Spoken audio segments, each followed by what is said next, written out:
Cartoonist Kayfabe. My name's Ed Piskor. I'm Jim Rugg. I'm Warren Bernard. And we're going to be taking a look at some iconic issues of Green Lantern, Green Arrow, the Denny of Neal Adams run. But first, Jimmy, what do you have? I have patreon.com/Jim Rugg, where I post a lot of my out-of-print comics, mini-comics, and zines.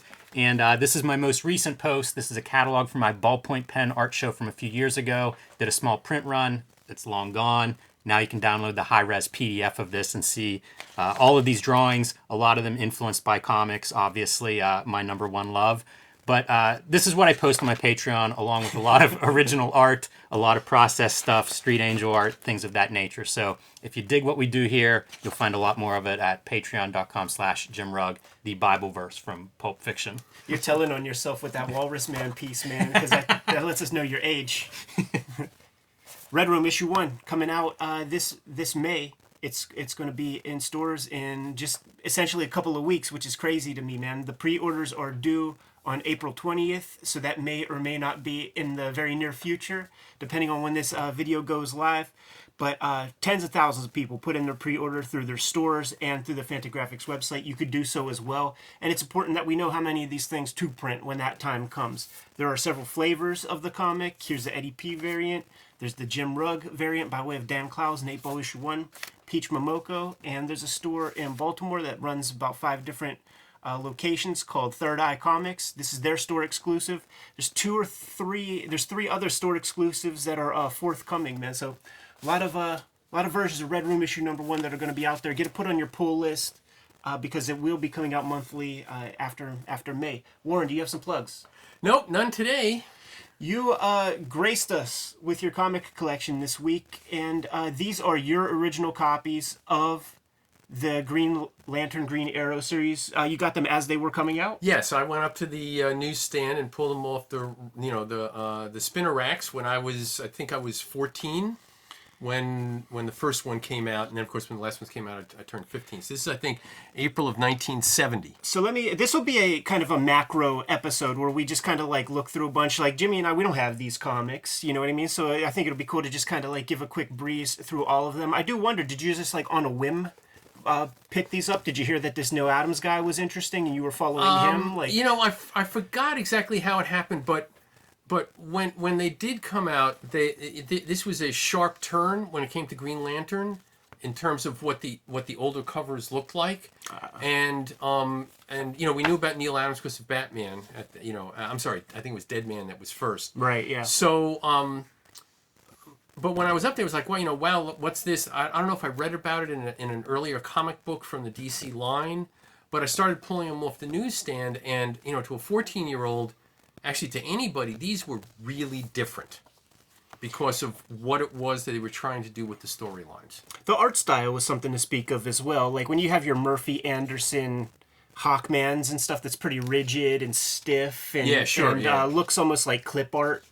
And you start to get into the Neal Adams kind of storytelling, drastically different than your average kind of comics. Neal Adams, of course, coming from a very solid commercial art background, illustration background, something that a lot of cartoonists may have aspired to, comic book artists may have aspired to at the time, but he had already done it and was bringing a lot of that to the comic book page. The other thing with Neal Adams is he gets into comics when comics are sort of sloping downwards. And he's like the only guy of his age, give or take 5 years, that comes into comics then, which is kind of interesting because it is this revolutionary style. And look at this, man. It would take a young guy to do like a kind of contemporary design like this. The other thing is big influence on a generation later, Bill Sienkiewicz, who, you point out a page like this, Ed, it's exactly where the first place my mind goes is thinking of these other artists that kind of think this way and work this way. Now, and we need to say something about the storyline too, because the storyline is Green Lantern is set up as the man. Green Lantern is set up as society. It is set up as policing. It is set up as status quo. All of those things, and Green Arrow is brought along to try to educate Green Lantern on race, indigenous people, all of these things that were really hitting at that time, environmental stuff, all of this stuff comes out in this. And so this was, it went even beyond what. Unbelievable, that cover. There's 2 crucifixion covers. Yes. Two on this crucifixion run. covers. And also notice he's crucified upon a native, an indigenous Well, totem and pole. also notice Green Arrow's headdress. Yeah, so there's a lot happening on this one. And So so the kind of poppy colors are a little bit circus-like, though. right, and people have to remember that all of these issues were hitting the newspapers of that time, and so this was the only comic at that point, for better or for worse, that decided to go ahead and try to make some kind of a statement about what it was that was going on in America in terms of politics, in terms of society. So that's what made these so different, besides someone like Neal Adams doing Green Lantern, because up until that point, the Green Lantern was this very, Gil Kane, very precise, more precise way of drawing. And this came along, and it was very different. And they brought in the Lantern Corps because they were part of the education process of what O'Neill and company were trying to communicate at the time. These are bleeding edge comics, and the thing about bleeding edge is you get cut a little bit, man. So when you say for better or worse, like that is very appropriate for this stuff because it's very heavy-handed. Very heavy-handed writing. There are the preachy times in this were almost cringing.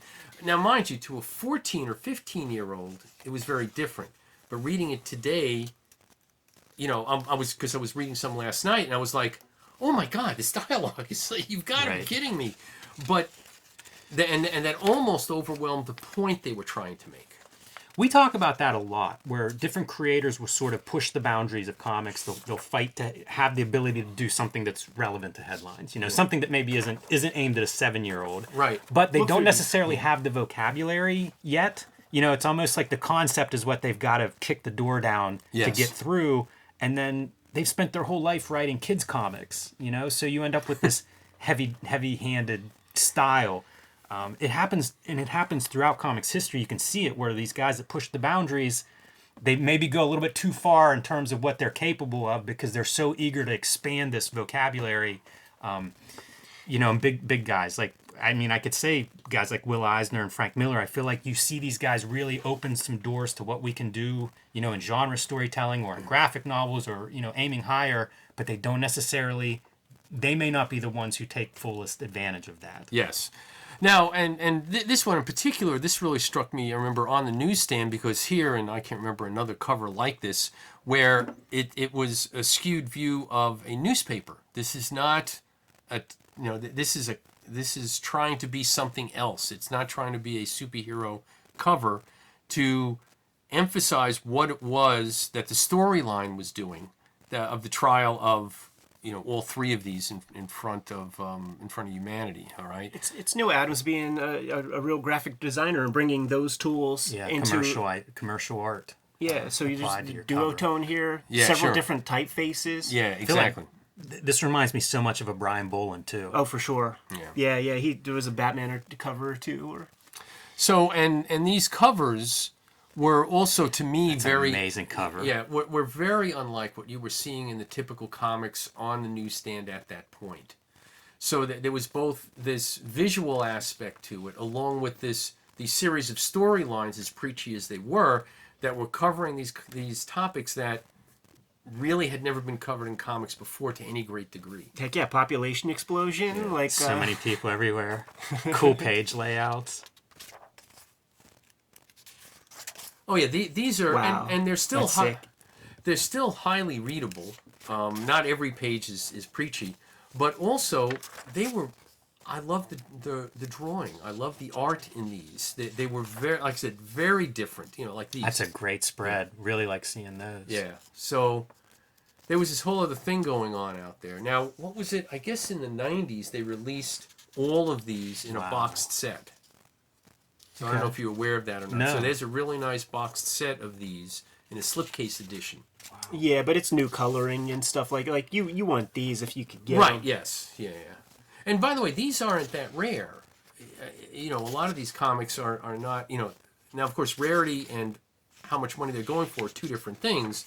But they're readily available. It shouldn't be any difficulty to pull together. It's funny. As soon as you say that, I speculate on, okay, why is that? Well, it's probably this appealed to older readers who were then taking care of them. Yeah. So now you can find them. You know, there's some out there. Right. Is this a one for me, one for you kind of comic where it's like we got to get some crazy stuff in there? Like we've been telling you guys about population explosions for a while. Like let's do some tongue-in-cheek superhero stuff. Yeah, and you know, part of this is to go ahead and make Green Lantern aware of the power that he's got, and what is he going to do with that power. It's funny how relevant a lot of these concepts are today. You know what I mean? Like conceptually, right? Having one guy that's the square and one guy who's the reformist, or Yes. trying to influence each other's ideology. Now, this cover I wanted to stop at just for a second, because here it is. This guy's over here saying, "Never again will superheroes interfere with our orderly world, destroy them." And for those people that don't know, this is the face here is the face of Vice President Spyro T. Agnew. And he was the one that would go out, and he was basically, Nixon was a hatchet man enough, but he was the one that went out to the police unions and stuff like that to say how much they're into law and order. He was the one that went out and denounced the press, okay, as an effete core of impudent snobs that characterized themselves as intellectuals. So he was the hitman. That's right. He also called them the nattering nabobs of negativism. And he was the hitman. So this was purposeful on their part to go ahead and put him on the cover, right, in this kind of a position. Yeah, you know, I should know who that is, but I don't remember. I'll have to go find that.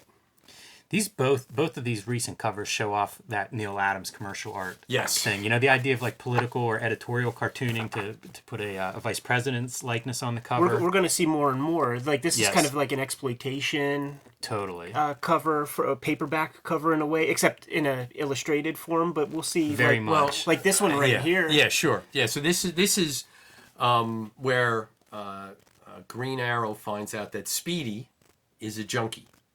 And at that time, even today, although it's kind of moved, there was nothing lower. The only thing lower than a junkie was the person who supplied the junk to them, and that's what this whole story was about.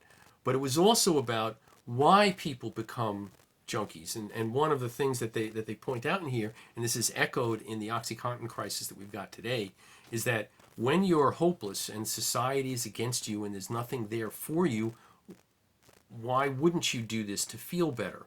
Because your surroundings, the society, everything is pointing in this direction that you don't mean anything, you're not going to advance anywhere, and that was one of the points that was made in this two-part series.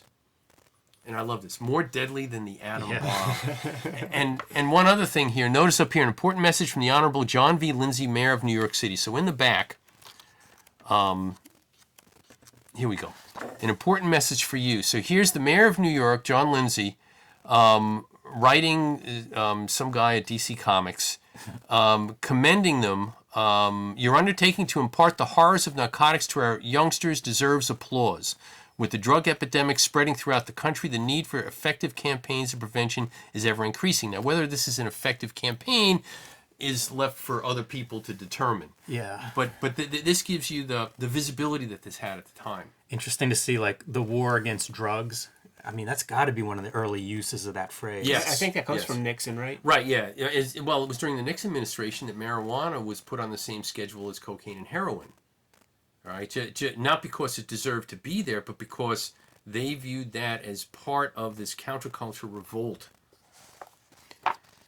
I love these top parts. The shocking truth about drugs, very EC Comics, like Ed, you mentioned the exploitation style. But also the magazines of the day, the lower class magazines. Okay. Do you know anything about this winner of Academy Award for Best Comic? No, I do not. I think that's a little kayfabe, man. That's strange. Banned in 5 countries. So and you can see all the different people.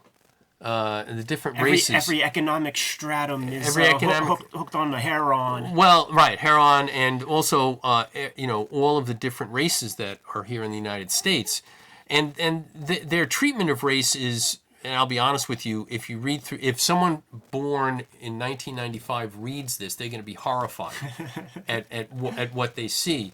If someone like me who was 15 at the time reading it, okay, or anybody reading it at the time, that's the way things were. All right, like they use the N-word in here. Today, no one would ever think of putting the N-word in a comic, but it is in here. At that time, in literature, it wasn't the epithet, well, I'm sorry, the absolute banned word that it is today.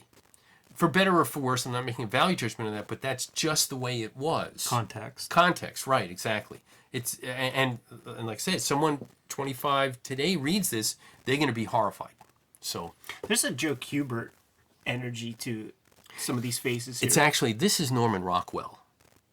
All right, he did, I forgot, in the early 60s or late 50s, he did a I think it was a cover for either Look or Saturday Evening Post, that it was all of the faces of all of the races on Earth on one big thing. So this is actually stolen from Norman Rockwell. So we covered population explosion, my Native American brothers. We got the junkie stuff. What else do we have here, man? Well, this is getting to the end of the run. Yeah. And so here, for the first time, a black man becomes a Green Lantern, because when you read the Green Lantern, everybody was either an alien or white, and so the other Earth races were kind of pushed to the side. I have a coverless copy of this comic. We got to go through that at some point, man. And then, of course, your second Jesus Christ cover. Unbelievable. Yeah. Talk about heavy-handed. Oh yeah, no, it was. Are you people crazy? He's trying to save us all. Stop! You know what you're doing. And what is he saving? Like, as a fuel consumption? This is after the creators have gotten on the heroin. and this is great. We're joking. And through him save a world. Well, I don't know about you, but this is going to be kind of weird to read this in a comic book. So, and then after that... Oh, go ahead. I'm saying, like, what the heck? What are we preaching in this one? I just don't understand. I didn't reread this one. I'm seeing a lot of environmental stuff. That would be great if this was, like, the next page in the comic. It would be. Greetings, I am Isaac. And... You fucking long-hair hippie. And that's what they were considered back then. Attaching yourself to airplanes. These are those New Adams colors that he brought to comics, man, using different mixtures. And this is your pre-digital stuff, and whenever you're printing on this newsprint with just these cheapest printing you can get, and you can see how that's an uneven color. You could it looks really cool. If you do that now digitally, it's the flattest color there is on Earth. Right. Like a piece of plastic. That's pretty impressive. That coloring, that whole page is pretty amazing. Yeah, so what you may want to do is I'd pick one or two of these and go through, just to give people a sense of how socially conscious comics looked back then, and then maybe do one or two that were done today and do kind of a compare and contrast. So even Neal Adams and Denny O'Neil, man, they couldn't save this comic, couldn't save right? this, no. So this is it, and it's going to be a backup. Neal Adams is going to get to be a B-lister. And worth saying a little bit about Denny O'Neil and his contribution to comics. Like, that guy for decades was producing some of the most interesting comics to come out of Marvel and DC. Often as an editor, but, a pretty influential guy in comics history. This is good context, man. So this is the journeyman artwork for DC Comics, like, at this time. Functional. Yeah. It's all there. It gets the job done. And by the way, this is exactly why I stopped reading The Flash, because I was a huge Carmen Infantino fan. And there was nothing better than me than Infantino and John Broome doing The Flash. And then when they started doing this stuff, I was like, I'm out. Do you know who this is? It Irv Novak. Okay. Novak, yeah. So you burn this into your mind, and then you flip the script and you go here. Yeah, it's Different spec. I mean, what an amazing look sequence. at that. Yeah. Yeah, it's interesting. Again, Marvel, DC have house styles, and then Yes. someone like a Neal Adams shows up with his own style, and it just pops. Yeah. Wild shit. Warren, thank you so much for bringing these comics these are by, great man. to see. So this is the macro view of the Denny O'Neil, Neal Adams, Green Lantern, Green Arrow run. There will be future episodes where we actually crack one of these open and you know, deal with the heavy-handed message, man. We get schooled, Jim. We're gonna get schooled on the perils of heroin abuse and whatnot. It does make me wonder, like, when's the last time they reprinted these things? Will they ever reprint these again? Yeah. The questions that we ponder on Cartoonist Yes. Kayfabe.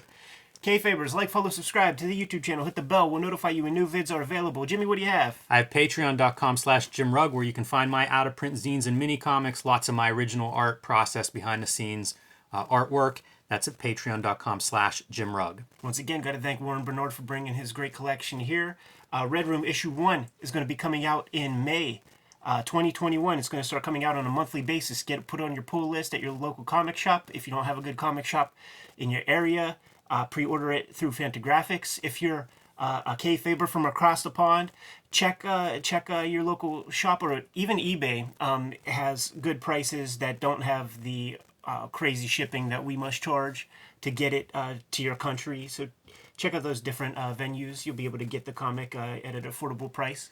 Subscribe to the Cartoonist Kayfabe e-newsletter at the links below this video to keep up with everything we have coming up in 2021. You can also find Cartoonist Kayfabe t-shirts and merchandise at the links below this video. Jimmy, give them one less set of marching orders. We're going to be on our way. Read more comics.